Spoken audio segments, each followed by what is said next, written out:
Here we are with yet another presentation on revision. Are you thinking that I must think revision is important?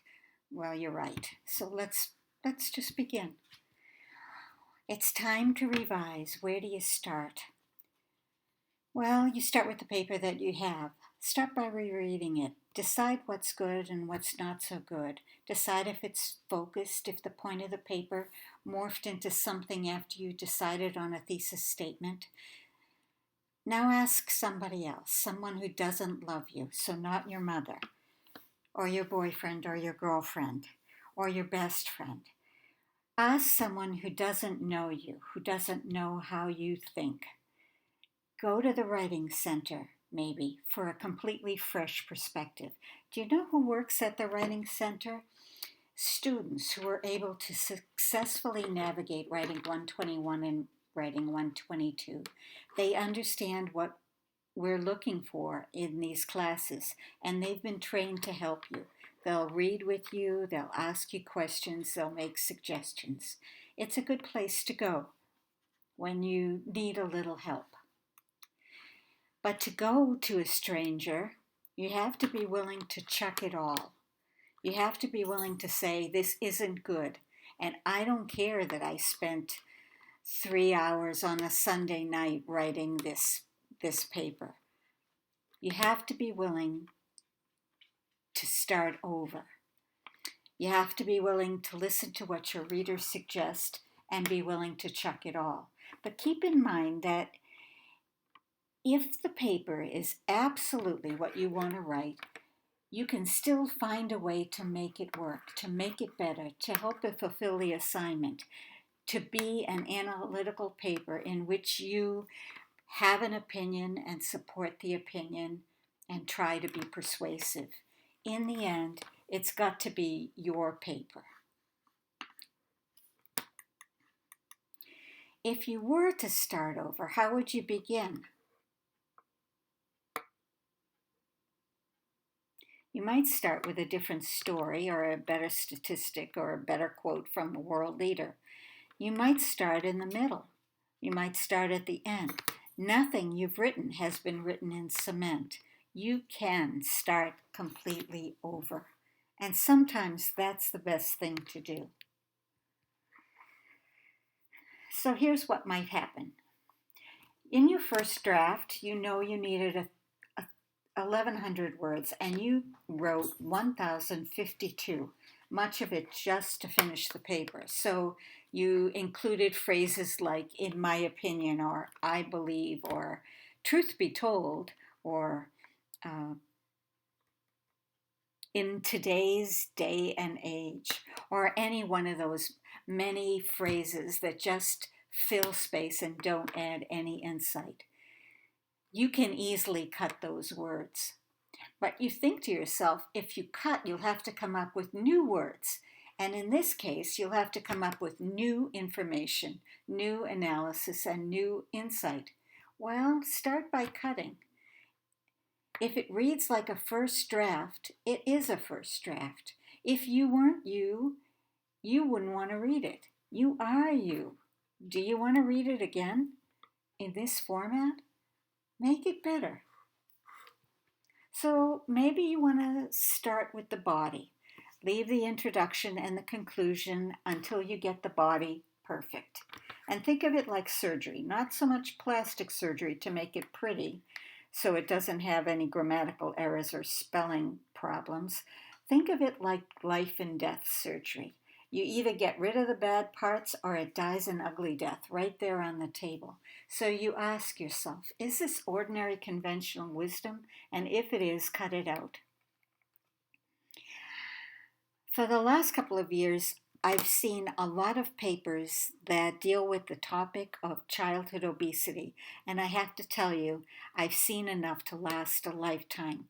There's a clue there. If you're thinking about writing about childhood obesity, think again. Often, the paper that I would read would suggest that there are 3 reasons why America has such a big problem with childhood obesity. And here they are: lazy parents, video games, and fast food. This is this is so much the conventional wisdom. I've read it so many times. I hate it. I hate it, and I'll hate reading it if that's what you write, because it doesn't provide any insight, any other possibilities. It just seems to be the easy way out. It is probably what most people think, but it's probably wrong. It's so easy to blame your parents if you have a weight problem because they have to work. Both parents have to work. Some parents have to work multiple jobs. They don't have time to cook for you, and so they take you to fast food restaurants. They're tired when they come home from their many jobs and they don't have time to spend with you, and so they say, "Oh, go watch a video game." And what is the third reason why? I've already given them to you. Lazy parents, fast food, and video games. So the kid is not outside playing hard. The kid is inside watching TV and eating tater tots. Really? Is that really the reason why so many children are overweight? Mightn't there be a metabolic reason why children are overweight? There could be. I'm just saying that there are other reasons, and sometimes a paper that focuses on the non conventional wisdom is so much more fascinating than the one that sticks to the conventional. Is your paper too little on too many topics? So, this last semester, a student wrote about why liberals are ruining America. And he talked about, I don't know, 5 or 6 different topics, from wanting to do away with the ability of Americans to own guns to welfare, affirmative action, and I don't know, something else. He only had 1,100 to 1,300 words to write this paper, and he could only devote a sentence or two to each one of the topics. It was a little too little on too many topics. So his final paper, he focused on one of the reasons why he believes that liberals are ruining America, and it was a better paper. Is the paper supportive of your point, and is your point worth supporting? And if your point isn't worth supporting, find a point that is. Find something that you feel passionate about, something you care about. Start over. So, do you care about the topic? Do you care enough to have a strong opinion? And can you write about it in an objective way?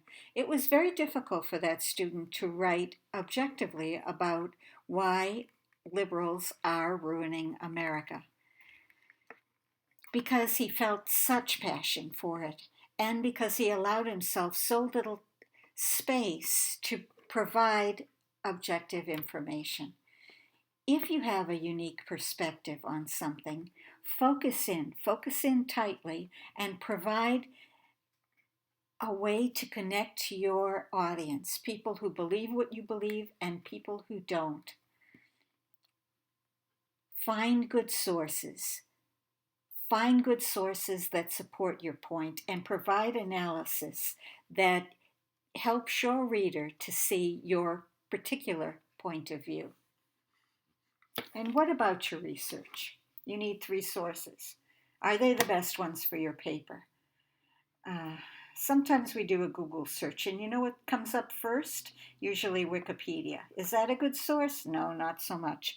And it's not so much that Wikipedia is written by the general public, because anymore that's not true. If you scroll down to the bottom of most entries in Wikipedia, you'll find that they use sources to back up the information that is included in the document. And they have an editorial staff that makes sure that the information isn't just wackiness.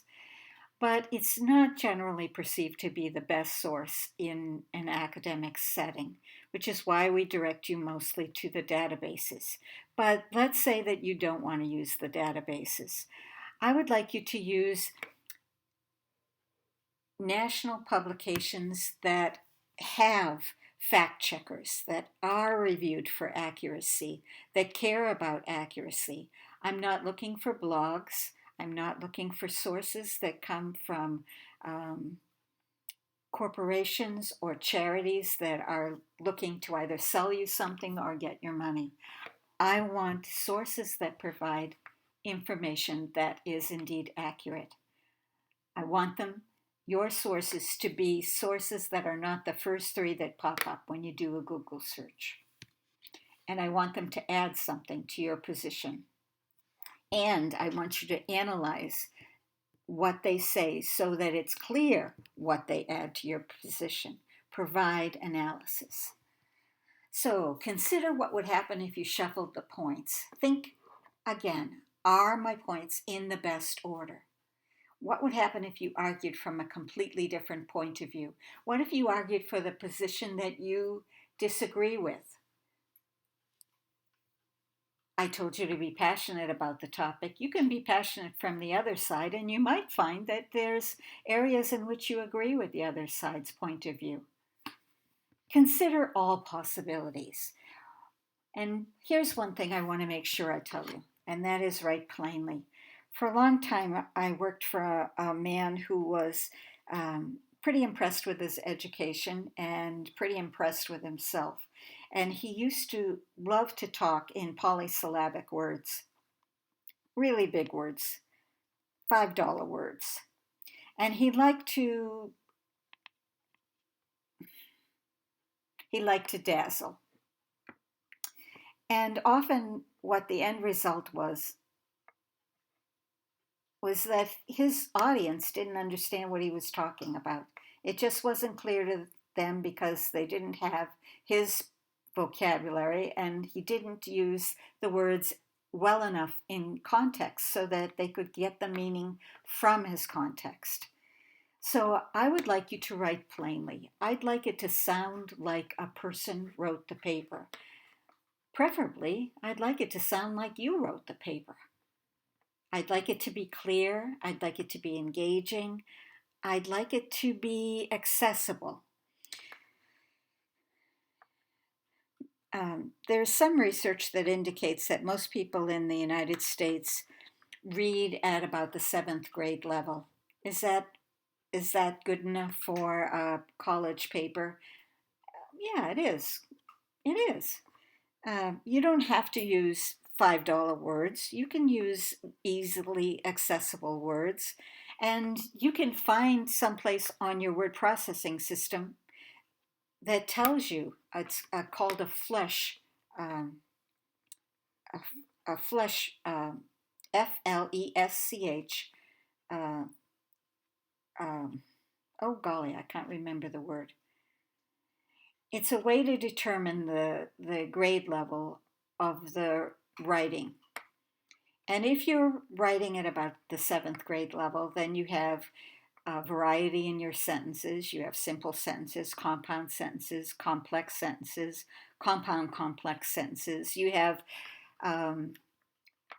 one syllable words, two syllable words, multi-syllable words. It's not stuffy. It's not academic. It's not writing like a lawyer. It's accessible. It's clear.